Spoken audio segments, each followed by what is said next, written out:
Aprecio, probablemente. Yo recuerdo cuando en los inicios periodísticos de Alberto estaba nuestro querido, que en gloria esté, Manolo Herrera, y él me hablaba, dice, debería de conocer a este niño entonces, porque era muy joven, ¿verdad, Alberto? Yo creo que tendría veintipocos años, y ya empezaba a cubrir la Bienal y empezaba a despuntar precisamente por uno de sus rasgos más definitorios, que es su estilo personal de hacer las cosas, de ver las cosas y de contar las cosas.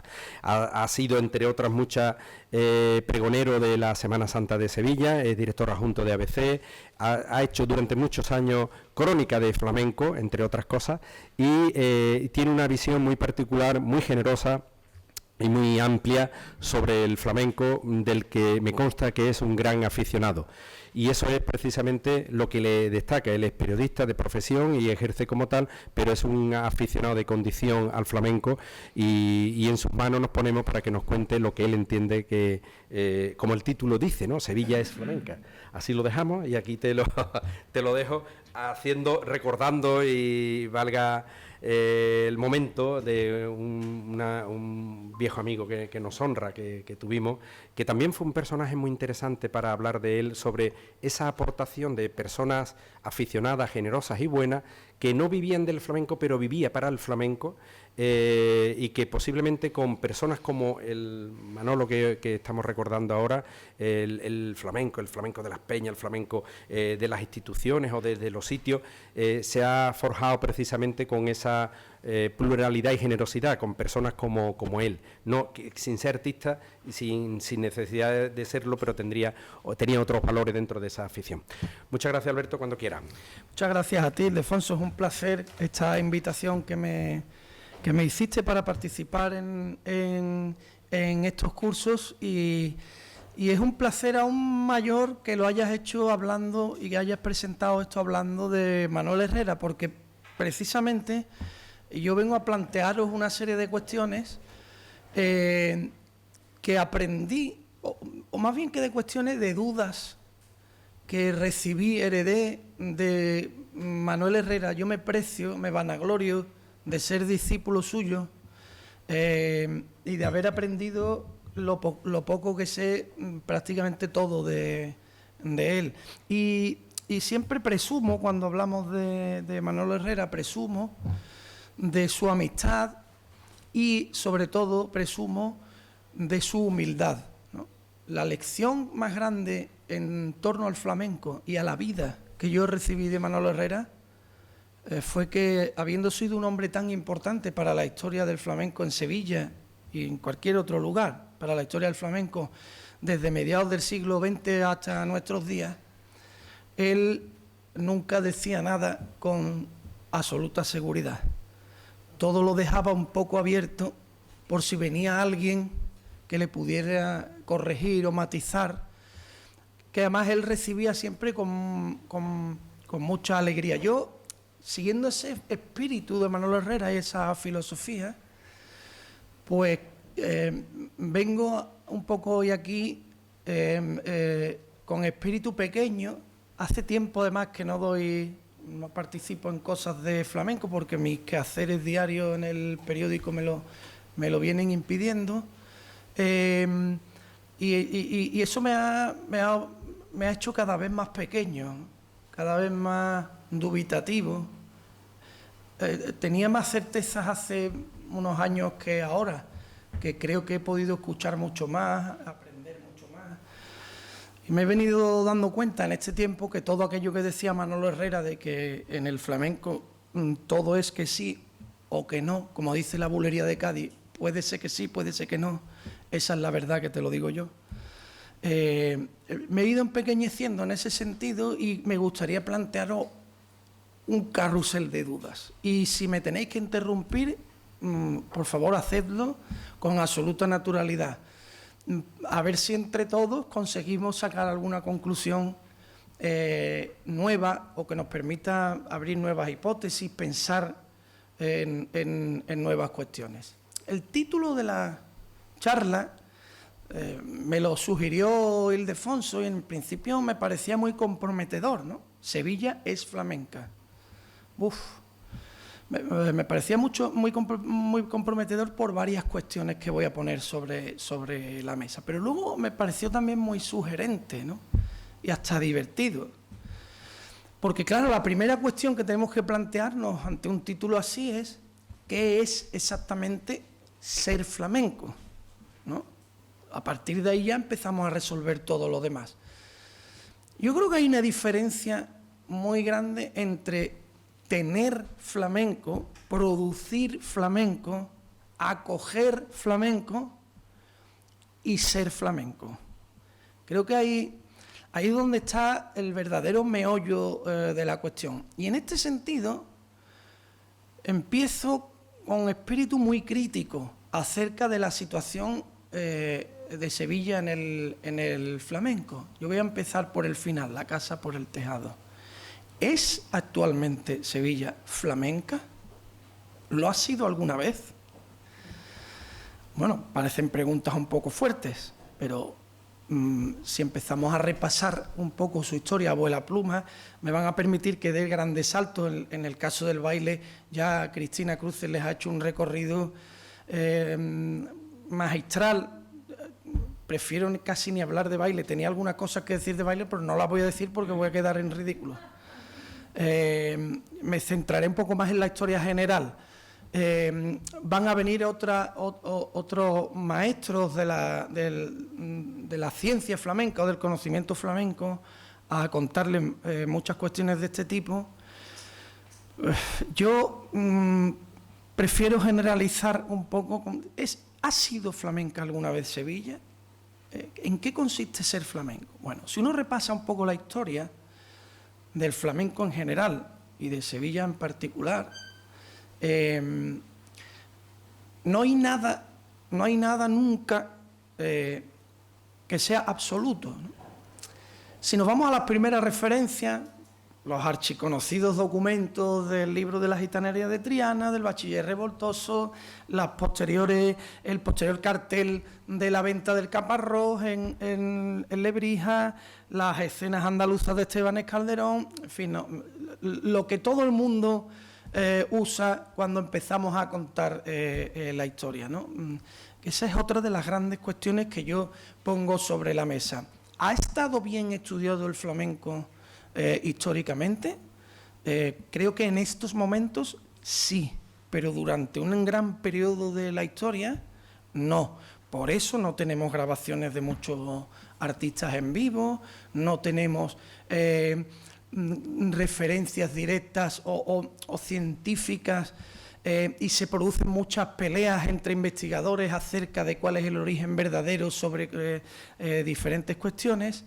Pero si nos vamos a esos primeros documentos, nos encontramos, por ejemplo, el libro de la gitanería de Triana. Nos habla de la nieta de Baltasar Montes, el que decía el bachiller revoltoso, aquel cronista que era el gitano más viejo de Triana. ¿Viene alguna referencia en algún momento al lugar de origen, de procedencia de Baltasar Montes o de su nieta o de alguno de aquellos gitanos que estaban en Triana? ¿Se puede decir, como se suele afirmar con mucha rotundidad, que Sevilla y Triana, sobre todo Triana, es la cuna del flamenco? ¿Hay algún historiador o investigador que dice una cosa un poco más esto y dice, no es la cuna, es la cama, porque es la cuna donde se cría y la cama es donde se hace, ¿no? Yo personalmente, y perdonen si soy un poco borde, y me pueden decir todo lo que quieran, yo personalmente creo que ni es cama, ni es cuna, ni es nada en ese sentido. Sevilla es como mucho, crisol. Porque es la capital, porque es una ciudad que tuvo mucha riqueza durante mucho tiempo en todos los sentidos, porque fue la ciudad donde se gestó la aventura de las Américas, la primera vuelta al mundo, fue Puerto de India. Claro, en una ciudad portuaria como Sevilla, que insisto que fue el centro del mundo en la navegación marítima durante varios siglos, nadie es exactamente de ese lugar.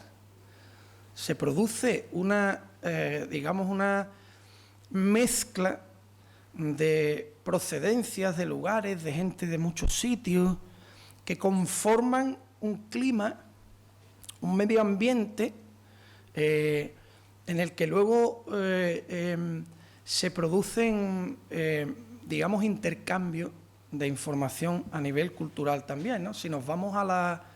Eso yo creo, siempre lo digo, que donde mejor está expresado es en la obra de Murillo, que pinta no solo las Inmaculadas y esa pintura religiosa que estaba en los grandes templos de la ciudad, sino las calles de atrás, los pícaros, los hambrientos, los buscavidas. A mí me permite situar muy bien, la pintura de Murillo me permite situarme muy bien en esa Sevilla en la que nadie sabía de dónde era nadie. Las calles de Sevilla tienen nombres de gremios de todas partes. La calle Génova, la calle Alemanes, en fin.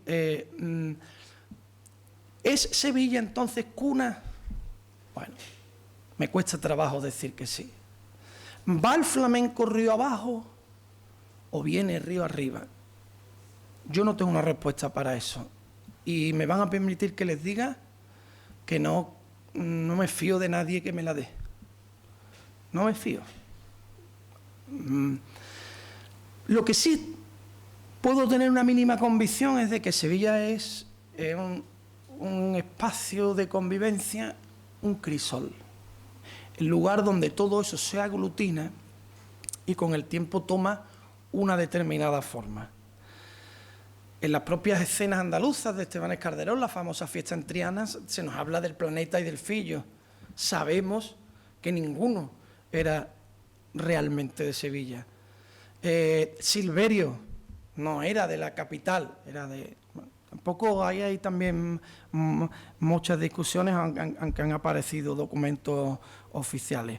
Luego te pones a repasar las referencias reales o inventadas, que esa es otra duda que suelto. Cuando etiquetamos los cantes, los estilos, ¿son realmente esos nombres los autores de ese estilo? ¿Cómo podemos confirmarlo? La tradición oral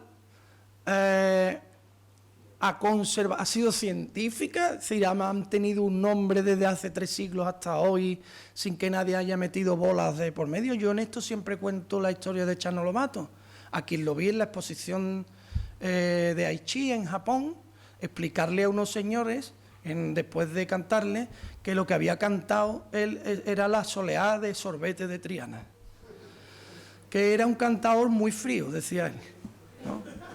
Esta es la soleá de Sorbete de Triana, que es un cantador muy frío.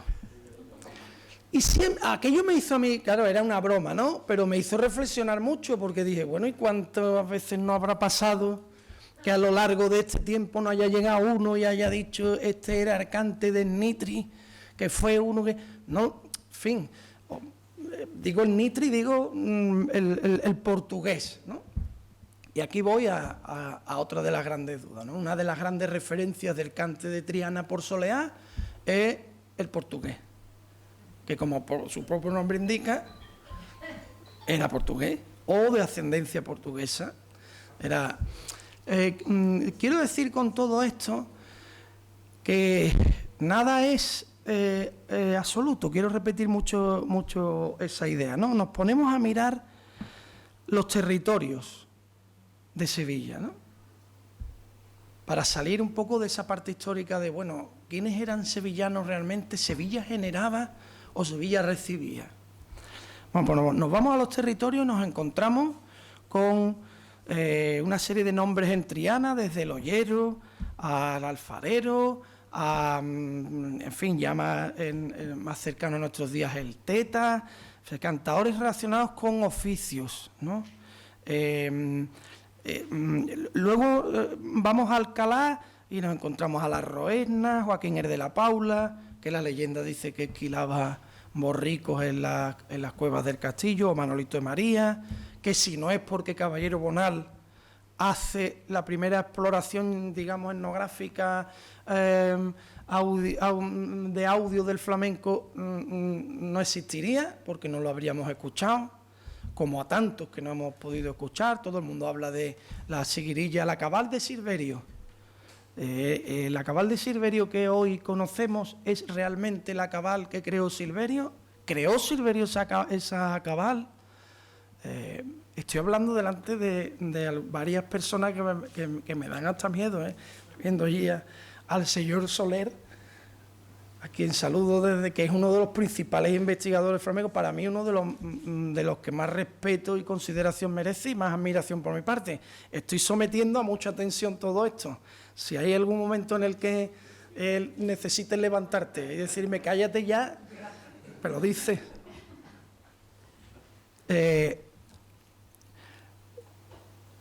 En Utrera nos encontramos con la Cerneta, que en realidad era de Jerez. Rosario, la del Colorado, a quien no hemos escuchado. Perrate, la Fernanda y la Bernarda, Gaspar, Enrique Montoya. Aquí ya me paro un momento. Pues dice, se canta de una manera en Utrera. ¿De verdad? Otra duda que suelto. ¿De verdad se canta de una manera en Utrera? Luego me voy a responder yo a mí mismo diciendo que sí, pero de entrada voy a decir que no. ¿Acaso Perrate de Utrera se parece en algo cantando a la Fernanda? ¿Tiene algo que ver Bambino con Gaspar de Utrera? ¿Cómo se canta en Utrera? Dejo esa duda ahí suelta. Lo mismo nos vale para Alebrija. Yo estoy haciendo la ruta del tren, ¿no? También se dice, otra de las grandes teorías es que el flamenco es la vía del tren, ¿no? Desde Sevilla hasta Cádiz, parando en todas las estaciones. Lebrija, desde Diego Lebrijano, a quien no hemos escuchado, pues Legaña. Antonia Pozo, a quien tampoco hemos escuchado, conocemos sus bulerías por herencia oral.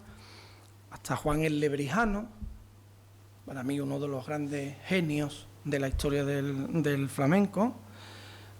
Manuel de Paula, Curro Malena, Pedro Bacán. ¿Se parece Juan el Lebrijano a Manuel de Paula cantando? ¿Se canta el Lebrija de una manera? Sigo dejando la duda en el aire. Nos vamos a Mairena. Ahí es una cuestión mucho más reducida, es una casa, una familia. ¿Pero canta igual Antonio Mairena que Manuel? ¿Siendo de la misma casa? Hombre, claro que tienen concomitancias. ¿Pero son tan parecidos? Yo creo que no. Bueno, ya no te digo nada si nos vamos a Marchena, otro pueblo flamenco, ¿no? La Gilica, no la hemos oído, pero tenemos su versión por soleá. ¿Tienen algo que ver esta manera de cantar por soleá con la de Pepe Marchena? El estilo, la idea de Pepe Marchena se puede parecer en algo a los Melchores, a la gran saga de guitarristas. Melchor, por cierto, que le tocaba igual a Antonio Mairena que a Caracol. ¿Tienen algo que ver Antonio Mairena y Caracol estilísticamente, estéticamente? Vámonos a la Puebla de Cazalla, otro de los pueblos más recientes, ¿no? José Meneses, Miguel Vargas y Diego Clavel cantan de una manera prototípica de la Puebla de Cazalla. ¿Se canta en la Puebla de Cazalla de una manera determinada después de escuchar a estos cantadores? Y si nos quedamos en la propia capital, yo hago un recorrido así, saltando por distintas épocas históricas. ¿Se parece la Niña de los Peines a su hermano Tomás? ¿Cantan igual? ¿Son lo mismo? ¿Alguno de ellos dos tiene algo que ver con Manuel Vallejo? ¿O con Centeno? ¿O con Escacena? ¿O con Pepe Pinto? Entre ellos, entre sí, cantan de una determinada manera. ¿Caracol se parece en algo a alguno de los anteriores? Me vengo a los últimos vídeos que hemos visto, que estaba Manuel tocando la guitarra. ¿Lolo y Manuel cantan de Sevilla? ¿O de dónde cantan Lolo y Manuel?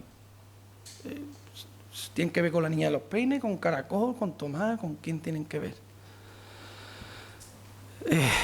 La respuesta, por mi parte, es que no hay una manera de cantar de un sitio, sino un caldo de cultivo que permite que en esos lugares proliferen los artistas. Hay una cultura, una manera de vivir, una manera de apreciar el flamenco, de darle importancia, de quererlo, que hacen que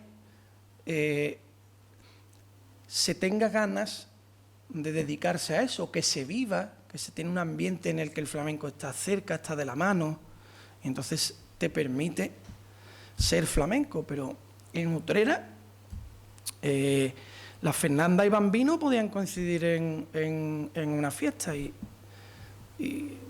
creo que todos coincidimos en que son dos maneras completamente distintas, compatibles perfectamente, que ahí es donde está la verdad de todo esto, es donde yo quiero llegar de verdad. No se es flamenco porque se produzca flamenco, porque se tenga o porque se acoja, sino porque existe un clima que lo favorece y que permite las personalidades, las individualidades. Por eso el flamenco es un arte y se distingue de cualquier folclore, aunque tenga relación con el folclore, porque es un género construido por creadores personales, que en determinadas zonas pueden tener coincidencias, pero que no pueden actuar a coro, no son una rondalla. Cada uno tiene una personalidad que le permite desarrollarse y llegar al lugar. Antes decía, ¿y se canta de una manera en Utrera? Y digo, voy a decir que no y después voy a decir que sí. Claro que se canta de una determinada manera en Utrera. Los que tengamos afición para dedicarle horas a esto, que somos todos los que estamos aquí, sabemos que hay un ritmo, un tempo en Utrera que coincide entre Bambino y la Fernanda. Se canta a una velocidad, con una manera de vocalizar. Por ejemplo, en Utrera está prohibido que no se entienda una letra. Hay otras zonas cantadoras donde no pasa nada si no se entiende. Quieren más ritmo, más... En Utrera, como no se te entienda, al garaje. En Lebrija, hay una manera de cantar de Lebrija, de bailar, también tiene que ver con el tempo. En el caso de la bulería, donde más claro se ve, el lebrijano me refiero al lebrijano que sí hemos escuchado, no a Diego el lebrijano, sino a Juan Peña el lebrijano, cantaba de una manera por soleá en la que coincide en ciertas cuestiones con Manuel de Paula, con Curro Malena, que es saliéndose del tiempo, jugando a entrar y salir en los sitios. Eso se da en otros lugares, en Jerez también se da, pero de otra manera, saliéndose en otro sitio. Y luego, ¿en qué ritmo se meten por bulería, no? Si tú estás cantando por bulería de Jerez y te pasas a cantar por bulería de Lebrija, inmediatamente, sin querer, se te va la mano a otro tempo, ¿no? Tú estás en Jerez, ¿no? Y estás en ese rollo, vámonos que nos vamos, venga, y de repente entra Lebrija y hace ¡pum! ¡Pum! El tiempo es el mismo. Si tú haces 1, 2, 3, 4, 5, 6, 7, 8, 9, 10, te va a salir igual. Pero el acento, el lugar donde están jugando a machacar, no es el mismo. Otra característica del cante de Lebrija: las letras coinciden siempre métricamente con el compás en el que se está cantando. En Lebrija está completamente prohibido acentuar una palabra fuera de donde está el acento rítmico de la música.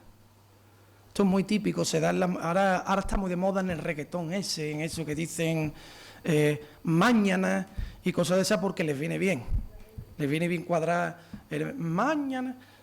Eso está completamente prohibido en el flamenco sevillano en general. En el de Lebrija es que te matan. O sea, el lebrijano metió letras de Gabriel García Márquez por bulería o las bienaventuranzas de San Mateo sin saltarse ni un acento, ni uno, y metiendo cada acento esperando a que llegara el acento del compás para meterlo, ¿no? O por ejemplo hay una soleá. No he traído nada porque prefiero que después, si se quedan con alguno, lo escuchen ustedes, así hacen más ejercicio y no nos quedamos solo aquí.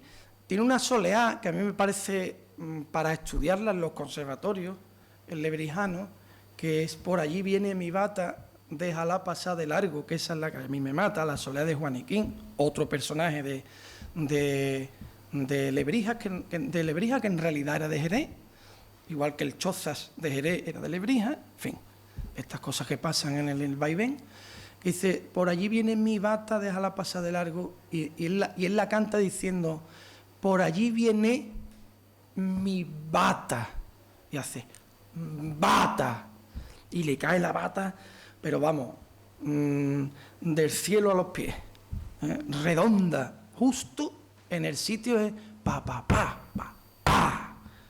Bata. Eso es una manera de cantar que es de un territorio. A partir de ahí, ¿qué hace el lebrijano? Que lo distancia de todos los demás. Primita mía de mi arma, mira que yo a ti te camelo, por medio de las letras, para esperarse para el compás. Nos pasa mucho ahora, en el flamenco de ahora, que hay un montón de artistas que imitan a otro y no lo saben, porque han copiado de otro imitador. Y en ese sentido sí que creo que hay un trabajo muy interesante por hacer en el flamenco de atribución exacta, por lo menos del flamenco, que sí podemos comprobar. El que no podemos comprobar, pues hacemos un ejercicio de fe y tiramos para adelante. No lo podremos creer más o no lo podremos creer menos, pero el que está grabado, ese se puede catalogar. Entonces hay en ese sentido muchos errores. Sevilla es creadora en ese sentido. En todos los sentidos es creadora, porque es productora de muchas individualidades geniales. Yo he dicho aquí una serie de nombres como el que... Pero uno solo de estos nombres merecería la consideración de estrella mundial de la música. De la música. Que también me da bastante rabia cuando hablamos de todo esto, hablar del flamenco como si el flamenco fuera una cosa allí en una esquina de un territorio. El flamenco es música, es cultura y como música que es comparable con cualquier otra música y homologable a cualquier otra música de la categoría que sea, porque el flamenco tiene como mínimo la misma categoría que cualquier otra música. Por lo tanto, cuando hablamos de genios del flamenco, hablamos de genios de la música, no solo del flamenco. Y así llego a la parte final en la que someto a máxima atención ya el debate. Veo mucho silencio y me encantaría que me dijerais estás loco y cosas de esas. Bueno, luego lo provocaré un poco más. ¿Cuáles son las características, por tanto, del flamenco de Sevilla? ¿Existen unas características del flamenco según Sevilla? No. ¿O sí? Una veo yo solo, una veo clara, las demás las someto a discusión. Yo veo una clara, que es que existe una absoluta diversidad. Se utilizan palabras en el flamenco que son atavismos, tópicos, falsos. El purismo, la ortodoxia, mentira. Nunca ha habido purismo en el flamenco. Nunca ha habido ortodoxia en el flamenco, porque todas las figuras que hoy citamos, todas son revolucionarios.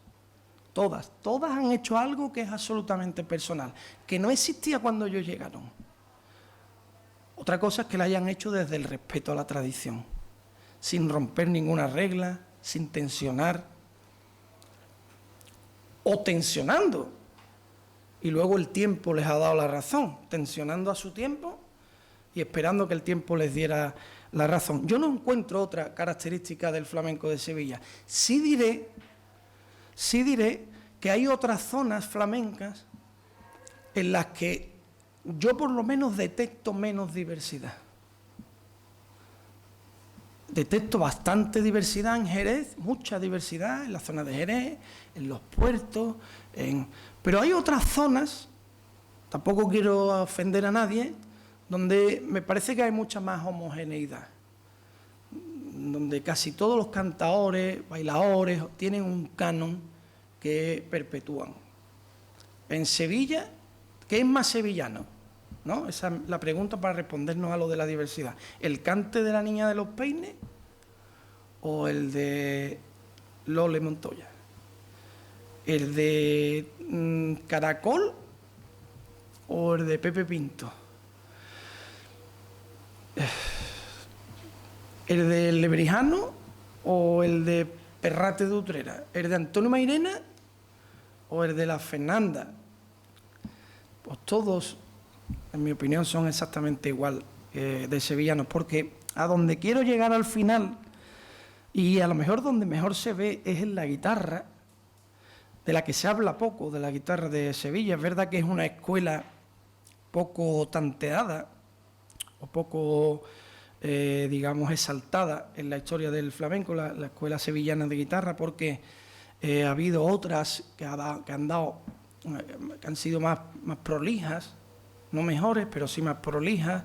Ha habido más número de guitarristas importantes o con mayor proyección internacional, pero la escuela de guitarra de Sevilla va, en mi opinión, es muy anterior a lo que voy a decir, por muchas razones, pero la escuela bien asentada va del Niño Ricardo a Rafael Riqueni, ¿no?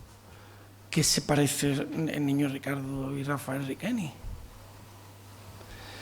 Ahora, cuando el Niño Ricardo toca por soleá y Rafael Riqueni toca por soleá, tocan con una estética común. Toca más rápido el Niño Ricardo, más lento Rafael Riqueni. Hay más silencios en el toque de Rafael Riqueni que en el del Niño Ricardo, es más barroco, llena más. Digamos que el de Rafael Riqueni, estoy poniendo dos extremos, en medio hay muchos más, pero el de Rafael Riqueni es más pausado, le tiene menos miedo al vacío Rafael Riqueni que el Niño Ricardo. Pero hay un esquema melódico que no se salta ninguno de los dos y que acaba rematando todas las falsetas por soleá prácticamente en los mismos sitios, en las mismas ideas armónicas, en las mismas vueltas rítmicas. ¿Cómo dos autores tan distintos pueden tener cosas en común? Pues a esto es a lo que quiero llegar. ¿Es Sevilla flamenca? Lo es. Básicamente porque ha permitido que a lo largo de varios siglos siga habiendo una cantera de la que sacar nuevas cosas. Porque ha generado un clima que aún hoy, no siendo ni la octava ni la décima parte de lo que fue, si quieren ahora hago una crítica un poco más rotunda en ese sentido, hay un clima que favorece el acceso al flamenco, la cercanía con el flamenco, el respeto al flamenco. Está aquí Cristóbal Ortega, que ha sido director de la Bienal y ahora es director del Instituto Andaluz del Flamenco, y yo a él le he escuchado decir muchas veces algo que queda así, casi siempre que lo dice así como que me parece fundamental para que entendamos todo esto, ¿no? Él está obsesionado con la creación de público. No podemos permitir que el público del flamenco envejezca, que no se renueve, que no se refresque. Sevilla es flamenca porque ha renovado su afición. no solo los artistas, sino su afición también. Da gusto ir a un teatro en Sevilla donde está habiendo un espectáculo de flamenco, incluso rupturista, si se quiere, ajeno a lo que entendemos como tradicional. Si es que alguien sabe distinguirme a mí bien también qué es lo tradicional y qué es lo rupturista, pues yo también me pierdo muchas veces en eso. Pero da gusto ir a los teatros y ver que hay. En ese sentido, se beneficia de su condición de gran ciudad, de urbe abierta, donde hay muchos tipos de gente. Y creo que es lo que explica que históricamente haya sido uno de los grandes templos del flamenco y siga siéndolo, ¿no? Ya digo que ha decaído mucho, voy a terminar con esto porque de verdad que necesito someterme a sus palos. Ha ido decayendo mucho en muchas cosas. Los tablaos, decía antes Cristina que hay 16 tablaos activos en Sevilla. Es verdad, es la ciudad, después de Madrid, con más locales, digamos, dedicados al flamenco diario. También hay, que me parece que es importantísimo para entender todo esto que digo del clima, casi 2.000 academias en toda la provincia. Esos estudios de la Consejería de Turismo, el que mejor se sabe los números se llama don Manuel Macías Moreno, que vendrá mañana creo que por aquí. ¿Vale? Hay una actividad académica importante en torno al flamenco. Pero ha puesto un vídeo antes Cristina, te voy a robar todo, Cristina, porque es que me viene muy bien, en el que estamos viendo un patio de vecinos del barrio Máquina, que ya no existe ese barrio ha sido fagocitado por la nueva Triana, digamos, del Tardón para allá, y apenas hay ya corrales. Ahora hay una ruta por los corrales que te llevan a los 4 o 5 que quedan por la zona de Páez del Corro, calle Evangelista, un poco por detrás, ¿no? Pero eso ha desaparecido, pero nos ha permitido ver un ambiente en el que hay un número de personas determinados que no son una familia, aunque tengan relaciones personales entre ellos, sino que conviven y que se encierran a cantar y bailar porque les apetece, ¿no? Ahora en Sevilla, o vas a un sitio pagando una entrada, o nunca vas a vivir un episodio de flamenco fortuito. No te lo vas a encontrar. Eso no existe. Lo digo con dolor, ¿eh? En Jerez, por ejemplo, te lo puedes encontrar. En Utrera te lo encuentras seguro. En Lebrija, si sabes moverte, das con el sitio donde puede que haya uno que le dé por cantar. En Sevilla eso no existe. De hecho, la mayoría de los bares tienen un cartel que pone prohibido el cante, ¿no?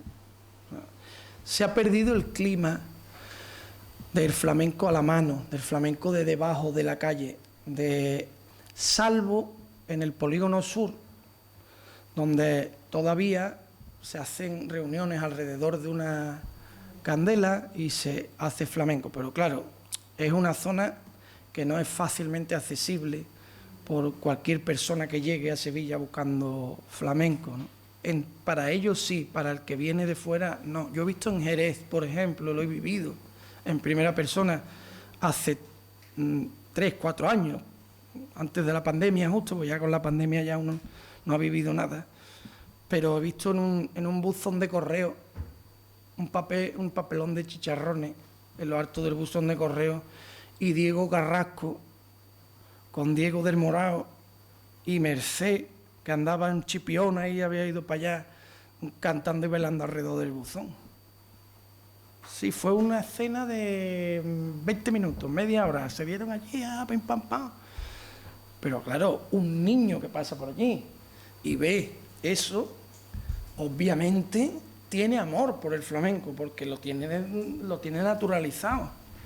Un niño al que tiene que llevar a su padre de la mano, o su madre de la mano para que aprenda, o para que le enseñen, o para que vea, lo tiene más complicado. Y todo eso además con la falsa teoría histórica también de que el flamenco es muy difícil. Yo cada vez que me dicen eso me pongo malo. No, es que el flamenco es muy difícil, es que eso cuesta mucho trabajo entenderlo, no sé cuánto.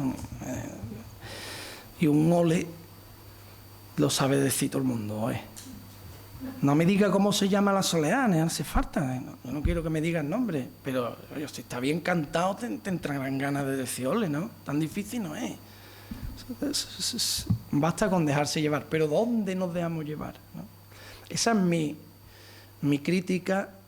Yo no quería hacer aquí una conferencia científica, digamos técnica, organizada, sino un debate, abrir un debate, un espacio para la reflexión, para la duda, para concluir que, siguiendo el buen ejemplo de Manolo Herrera, que todo esto que yo he dicho puede ser que sí o puede ser que no, y que lo mejor que pueden hacer para aprender flamenco todo el mundo y para saber cada día más de flamenco es no echarme cuenta a mí ni a nadie que venga diciendo que sabe la verdad.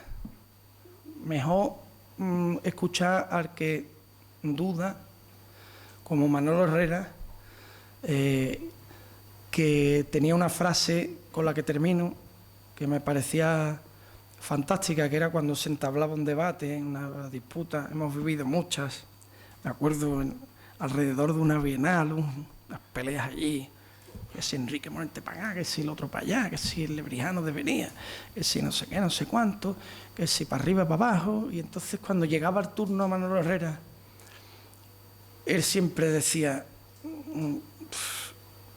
yo lo veo todo bien y todo mal. Pues ya está, yo lo veo todo bien y todo mal. Y con eso me quedo. Si tienen ahora algún pellejazo que pegarme, yo encantado. O alguna duda que reflejar, yo encantado. El año que viene no voy a venir yo, va a venir Cristina Cruce a terminar lo suyo, pero yo no, porque no creo que vaya a salir vivo de aquí. Muchas gracias.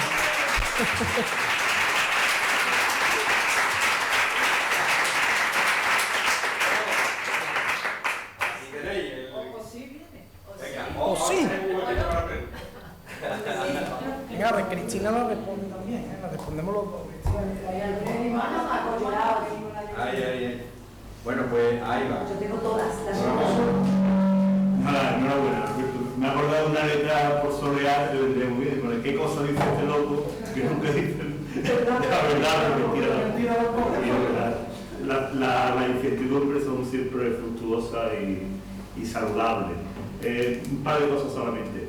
Las atribuciones, es cierto, cualquiera sabe lo que ha hecho el Lebrijano, está claro, lo que ha hecho Camarón porque lo tenemos grabado, lo que hizo el Mitri, cualquiera sabe. Lo que pasa es que tenemos idea de cuando hablamos de una sigrilla del Mitri, más o menos sabemos por dónde nos orientamos, más o menos, en un territorio melódico más o menos, que cada uno hace lo que puede por ahí. Exactamente, porque es que si no, no podemos hablar de nada. Si hablamos de un nocturno de Chopin, pues bueno, tenemos un lenguaje y los flamencos necesitamos un lenguaje.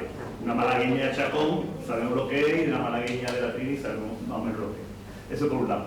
Y por otro, bueno, y aparte de que todo lo que cantaba evidentemente el Marurro, el Mitri o la Trini, o lo que se canta hoy en día, seguramente no tiene nada que ver, porque el flamenco no es más que un arte de acumulación, de tradición.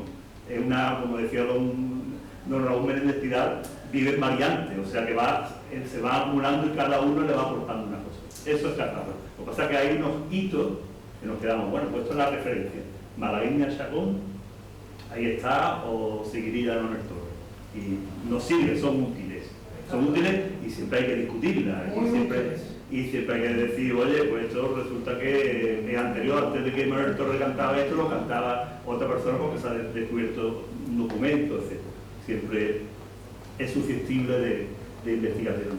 Y por otro lado, y termino, es que yo creo que también los territorios se han santificado mucho.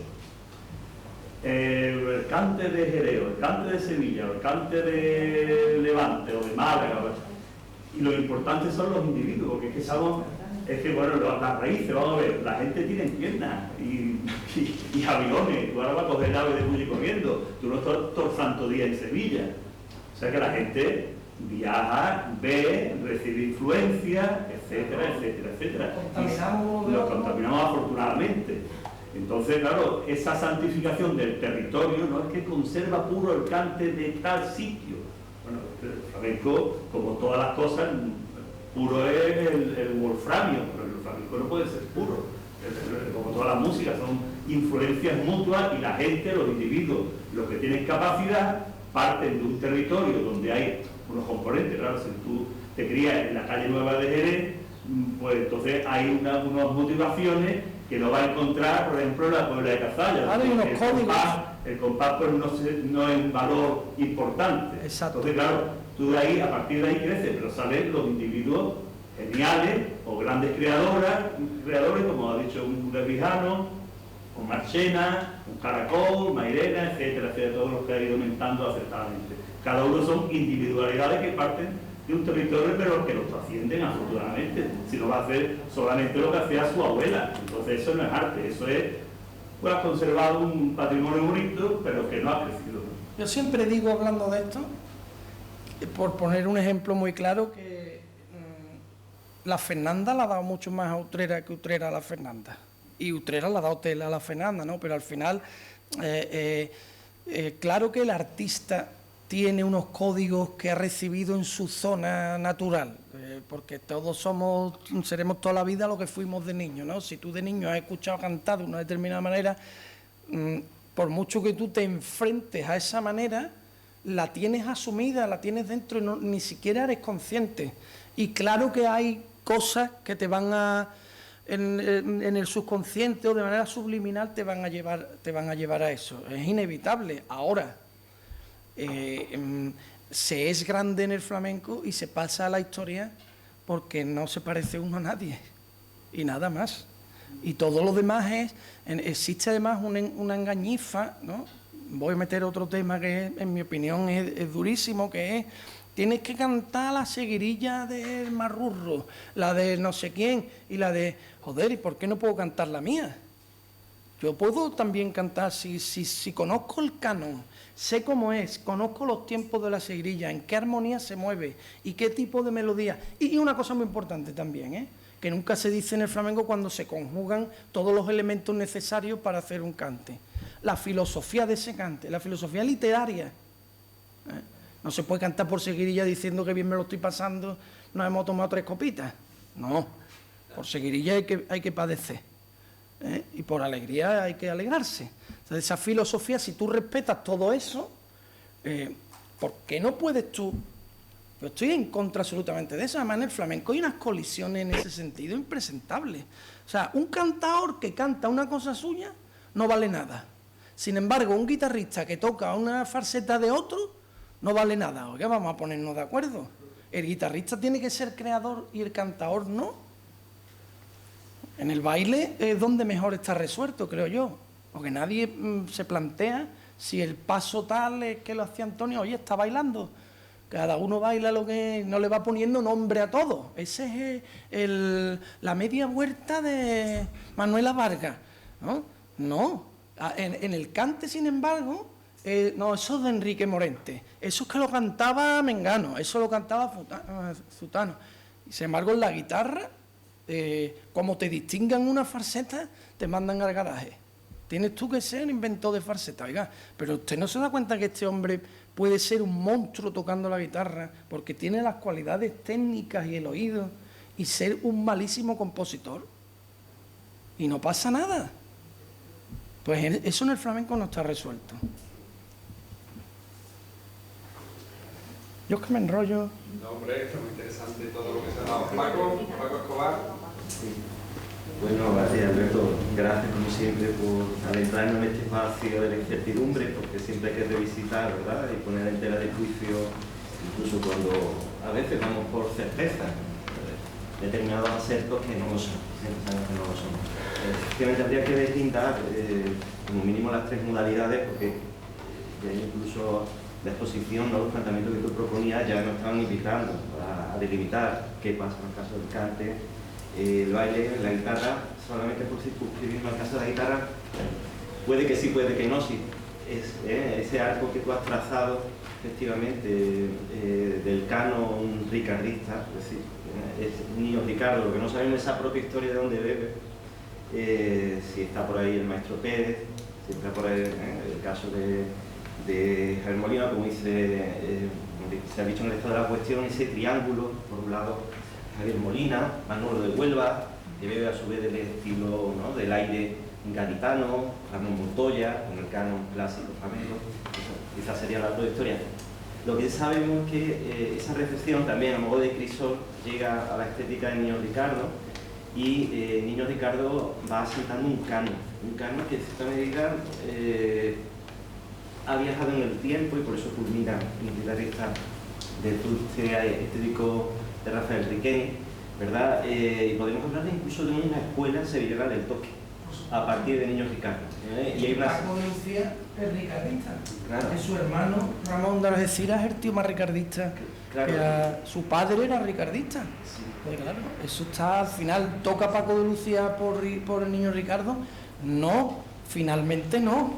Tiene una manera de tocar que es propia, pero en su manera de tocar subyace el Niño Ricardo sí o sí, ¿no? Sí, efectivamente. Pero antes de llegar ahí, solamente, abreviando, voy a abreviar, la cuestión es cómo Niño Ricardo se puede medir, es decir, una serie de directrices que tienen que ver, por ejemplo, con la cantabilidad armónico-melódica. En el frase armónico-melódico lo digo por asentar directrices medibles, ese ¿no?, tema muy se puede interesante. Identificar y medir, y esto es lo que explica incluso cómo Niño Ricardo, después de tocarle a los Pavón, a Manuel Vallejo, va integrando el cante, va traduciendo ese frase armónico melódico, y eso es lo que explica incluso cuando Niño Ricardo va haciendo una serie de falsetas, va musitando la melodía, ¿no? Va creando ese canon armónico melódico, y justamente eso es lo que llega, por ejemplo, a Rafael Riqueni, ¿no? Más allá de hacerle un homenaje se puede cantar, de interpretar, es decir, esa reflexión, sino como Rafael Riqueni, una de las líneas que también ha legado, ¿no?, para el canon de la escuela sevillana del toque, tiene que ver con esa cantabilidad, con ese gusto por la melodía. Es verdad lo que tú dices, Rafael tiende a ese vacío que le gusta escuchar, ¿no? Como contrapunto a esa necesidad que tenía Niño Ricardo de llevar todo a tiempo y de integrar mucho, llenar todo el ¿no?, espacio. efectivamente, ¿no? Entonces yo creo que efectivamente sí, se puede decir, y hay un puede canon, que sí, una escuela sevillana. hay un canon y hay una figura mediadora, como tú has apuntado. Ese es un buen tema para que nos lo cuente, pues, de eso sabe más que nadie. Y la verdad que la escuela sevillana del toque no está bien contada. Así que vamos a ver qué podemos quejar mañana, o como ha hecho hoy Cristina, prometer una segunda parte. Repetimos el curso entero. Claro, pues luego están las figuras mediadoras. Yo traigo desde los tablados, tú traes los tablados. Y esa figura mediadora, por ejemplo, para entender el toque de Riqueni, está Paco de Lucía, porque efectivamente es cantable, sobre todo a partir del séptimo traste, como tú bien sabes, porque Alberto toca también la guitarra, ahí va creando unos espacios sonoros. De todas maneras, Sevilla está como paisaje sonoro muy presente. Fíjate los títulos Niño Ricardo, con el canto a Sevilla, y también lo va a hacer Riqueni, ¿no? Suite Sevilla, con guiños y citas intertextuales a Niño Ricardo, ¿no? Sí, todas casas de cristal. Exactamente, parte de María Luisa, parte de María Luisa. Ese es el último. Así que por lo menos esto, puede que sí, no, efectivamente sí. Bueno, alguien. Pero No, pero si hay tiempo, si no, porque no es tampoco preguntar, sino un poco debatir, ¿no? Es que yo creo que sí hay clave de la identidad que tiene que ver con los territorios. Y esto tiene una relación directa con los modelos de transmisión y con la etapa histórica en la que eso llamamos la sociabilidad se realiza de una manera distinta a como se realiza hoy. Tú ves ahí en el patio de Triana un espacio de sociabilidad natural, pero yo eso lo veo hoy, por ejemplo, en las compañías de baile, que muchas veces son gente joven que se juntan 5, 6, 7, terminan eso y hacen una fiestecita. ¿Y qué ha cambiado? Que ha cambiado el concepto completamente distinto del ocio y del negocio. Entonces, ese tipo de fiestas tradicionales que todavía hay en Jerez, que tradicionales, bueno, es que la tradición es una cosa que hoy es y mañana es otra para el futuro y así sucesivamente. Tienen una clave intergeneracional. Como decía Rafael del Gallo, Cristina, ¿qué es lo clásico? Y el clásico es lo que no se puede hacer mejor. Exacto, sí, pero claro, a ver, lo que te digo de la reunión, las de hoy funcionan como comunidades flamencas de otra naturaleza, completamente distintas. Claro. No son familiares ni vecinales, son profesionales. Eso, No eso tienen es. intergeneracionalidad en su composición, son etarias, son del mismo nivel etario. No funcionan con el modelo de la corresidencia, sino con el modelo del ensayo, pero en realidad, desde un punto de vista sociológico, yo miro siempre desde ese perfil, son muy similares en el sentido de la producción, del disfrute, de la identificación, de los procesos de comunicación. Pero no hay Claro, lo que pasa es que no tienen mucho, pero vamos a ver, la sociedad, es que para ellos, la sociedad está en la profesión. Pero a eso es lo que está diciendo Marta. Tú has dicho la palabra mágica, la profesión. No, pero se podía hacer una fiesta en la que un no profesional podía participar. Y en las compañías de baile todos son profesionales. Claro, pero son, entonces, claro. Nuevas maneras de leer la idea de comunidad, como hay que leer de otra manera la idea de autenticidad. Porque para Rocío Molina lo suyo, saliendo del mundo del escenario, es pureza. Claro es que sí. purismo. Y claro, la autenticidad que hay que medir en cada momento histórico, ¿no? Igual que, por ejemplo, tú te refieres a lo que pasa en el Polígono Sur. En el Polígono Sur hay una autenticidad sociológica que no se corresponde con la autenticidad formal o morfológica del flamenco que allí se produce. Porque allí lo que hay es muchas rumbitas, mucho esto, mucho lo otro, y allí hay 7 que cantan por solear, condiciones o por Sevilla. Ahora, tiene mucho compadre, todo el mundo hace una rumbita que se baila por aquella manera también, ¿verdad? O unos tangos. Pero sí que sociológicamente hay una pureza en el modelo de representación, del performativo. Pero Pedro Peña decía, bueno, poco hablando con él, decía, claro, el problema es que las familias, yo hablaba de familias cantadoras, ¿no? Las familias cantadoras han cambiado. Dice, por una sencilla razón, dice, porque mi hijo David vive en un adosado en Bailena de las Garaces. Mi hija vive no sé dónde, en un piso al lado. Los hijos de ese van al colegio, pero los niños son del profesor de la universidad. Y gracias a Dios, Cuando yo era chico, todas las familias de Rita íbamos de una casa a otra, merenda, y oíamos cantar a los demás. Es decir, claro, afortunadamente para la vida común de todos, la sociedad ha mejorado en cuanto a mantener el bienestar. Pero eso ha impedido también otro desarrollo más... Sí, pero yo voy algo más allá de los modelos de sociabilidad actuales. Yo a lo mejor no me he explicado bien. Yo lo que sí... a ver, cuando hablaba de Jerez, voy a intentar poner una comparación con Sevilla a ver si me explico mejor. En Sevilla es un rasgo identitario saber bailar por sevillana para ir a la feria, ¿no? Y entonces por la gente baila sevillana, ¿no? Y eso tiene que ver con... Bueno, es verdad que hay mucha gente nueva que no sabe, pero históricamente... Pero que te saquen de allí es así, y sabe que... o me lo llevo a otro terreno, venga, fuera de lo que tiene que ver con la música o con el flamenco. En Sevilla, sea cual sea tu condición, de lo que tú creas, lo que no creas, donde vaya, donde venga, todo el mundo va a ver un paso. Cuando sale un paso, casi todo el mundo, ¿sí? Aunque no le guste, no va a ver todos los pasos, pero y pasa por allí, yo me acerco. Y sabe todo el mundo lo que es, entonces hay una especie de rasgo identitario, o sea, y ese rasgo identitario del flamenco en Sevilla ya no existe, es lo que yo quiero decir. En Jerez sí existe. En Jerez es todo el mundo se ufana de que en un momento dado se da una patadita. Pero vamos a ver, Alberto, ya no existe. ¿Cuándo ha existido en Sevilla vida flamenca en la calle? Jamás. Ha existido en las comunidades gitanas. En los barrios, en determinados barrios de la Sevillana, y yo me acuerdo, en la Alameda en 7 gallitos. Y eso, pero Sevilla no está impregnada de flamenco como está. Sevilla es una, claro, Por lo menos desde lo que yo con mis 57 años veo que es más grande, una ciudad más grande. Pero vamos a salir. dice la calle, todo el mundo dice, es que en el Tato, la calle Conde de Solís, la calle más flamenca de Sevilla, porque la leche, que yo tengo una amiga íntima de la calle Conde de Solís, Dice, bueno, no cantaba ni bailaba nadie, era tú, ni vivían. Obviamente. A ver, si ya lo Y trabajaba en los años 60, años Yo soy del 77. Yo soy del 77. No sé si eso lo dice tú, pero yo lo he visto. Yo lo he visto cantar en los bares. Y cuando se había cogido la taza, y ahora. No. Yo te estoy hablando de la naturalidad. Antiguamente en Sevilla estaban dos, estaban una harta de gusto y saltaba un tío y le cantaba 3 fandangos.